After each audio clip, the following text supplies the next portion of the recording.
toujours très impressionnant d'entendre notre Seigneur Jésus qui promet la résurrection à ceux qui l'écoutent, à ceux qui l'entendent, à ceux qui donnent de la place, à ce qu'il est. C'est Jésus qui donne la résurrection à ceux qui retiennent ce qu'il dit, à ceux qui l'écoutent, à ceux qui vivent ce qu'il dit. Ceux-là, je les ressusciterai au dernier jour. Alors, je ne sais pas vous, mais que de fois je dis à Jésus, et toutes les fois où je ne t'écoute pas, toutes les fois où je préfère faire ce que j'ai décidé, de toutes ces périodes-là de ma vie, qu'est-ce que ça m'amène vis-à-vis de toi? En tout cas, moi, je ne peux vraiment pas vous certifier que ma vie est 24 heures sur 24, la vie du désir que Jésus a. Mais vous, certainement que oui. Je suis tellement content d'être un exemplaire unique,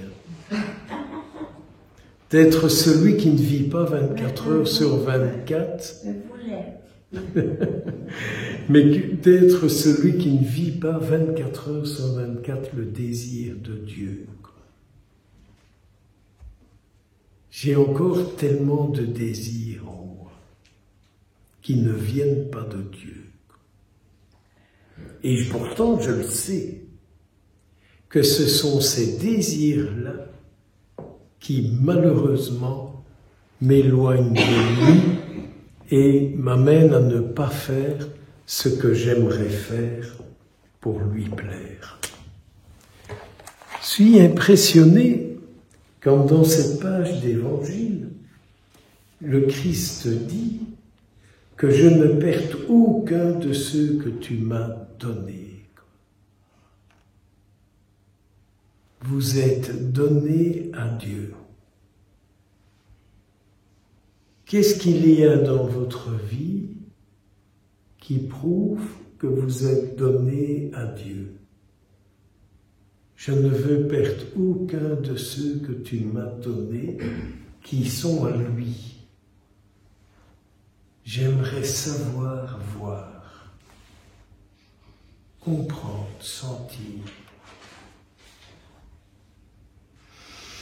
Celui qui voit le Fils et qui croit en lui a la vie éternelle. J'ai pas tellement peur de mourir, mais j'ai peur de la vie que j'aurai après ma mort. Je n'ai pas peur de mourir, mais je me demande quelle sera la vie que j'aurai après ma mort. Alors,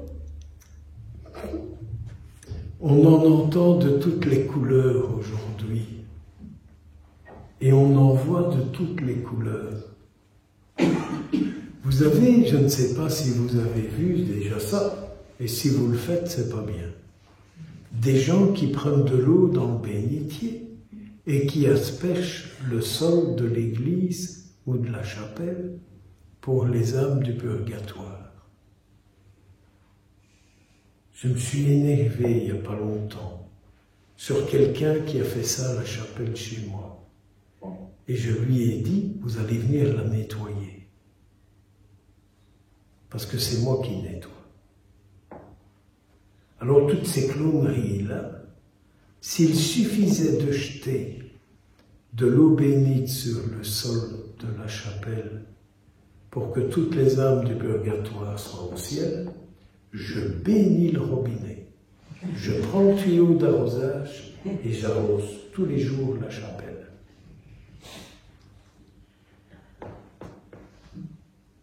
Vous avez déjà remarqué tout ce qu'on entend là-dessus? Ou alors on dit, oh mais mon père, les âmes du purgatoire, elles ont une puissance. mais elles ont une puissance pour nous. Ça, c'est un autre discours. Alors oui, mais vous savez ce que c'est que la puissance des âmes du purgatoire? Au moment où les gens se trouvent devant le Seigneur, ça vous arrivera et moi aussi. Le Seigneur vous montrera la vérité de votre vie. Et vous allez découvrir tout le bien que vous aurez fait. Tout le bien que vous avez fait. Tout le bien que vous avez dit. Ça, ce sera génial. Et tout le reste aussi, on vous le montrera. Alors parfois je dis à Jésus, quelle sera la partie du film de ma vie la plus longue? Tout le bien que j'ai fait ou toutes mes conneries, quoi? Quelle sera la partie la plus longue du film que j'aurai à regarder? Alors j'en viens à la puissance de la prière des âmes du purgatoire. Quand je verrai tout le mal que je vous ai fait,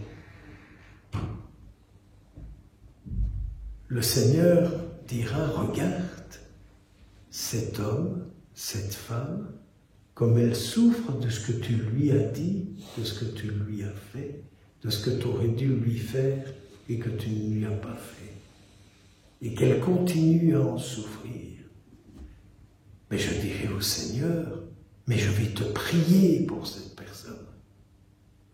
Je vais intercéder pour elle, pour qu'elle ne soit plus victime de mon péché, de mes imbécilités, de mes conneries, de mes côtés tordus. Je vais prier pour elle.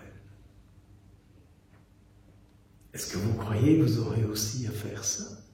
Ou bien ça m'est uniquement réservé?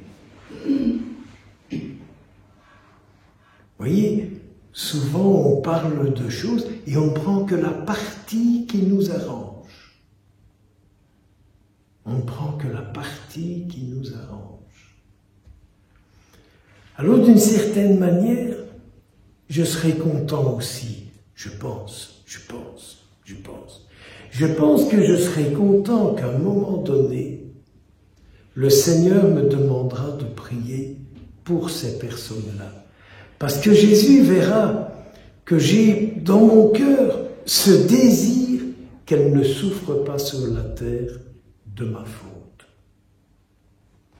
J'aurai la grande joie de pouvoir dire au Seigneur, je ne veux pas que tous ces gens-là souffrent sur la terre de ma faute. C'est beau, vous savez, la vie spirituelle, mais pas la vie magique, hein? Un petit signe de croix par-ci, un petit signe de croix par-là. Un peu d'eau bénite à terre, n'est-ce pas? Un peu d'eau bénite à terre.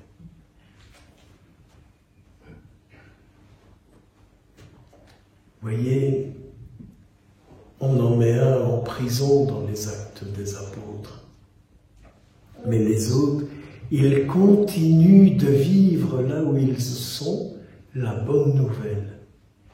Et parce qu'ils vivent la bonne nouvelle, tous les diables sont réduits à rien. Vivons la bonne nouvelle et tous les mauvais esprits disparaîtront. Vivons la bonne nouvelle et tous les mauvais esprits disparaîtront.